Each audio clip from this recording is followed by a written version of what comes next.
So currently, when asylum seekers, such as those that you encountered, who are crossing over at the border, when they enter in between ports of entry and are apprehended by Customs and Border Protection agents, typically what they will be done is have a screening done for them, and then they will often be detained for a short period of time, and then served with papers indicating that they need to appear for immigration court proceedings.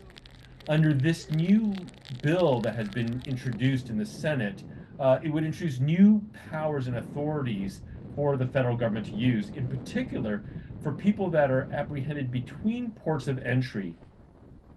A new power could be applied that would block people that enter between ports of entry from being able to apply for asylum. This new authority would only come into effect if the numbers of encounters at the southern border reached a certain level each day. The other thing that could happen if this became law is that people who come into ports of entry and seek asylum at a port of entry could be put through a much faster process of screening for asylum. Now, that could mean that people would have their decisions within 90 days, which is faster than the current process that takes months or years. But it would also truncate the asylum process and by making it much faster.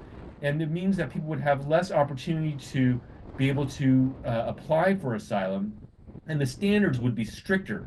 And unfortunately, what this means under these new restrictions, if they became law, including the Border Expulsion Authority, is that more people who are seeking asylum could be denied access to asylum, including legitimate asylum seekers who should qualify and deserve humanitarian protection.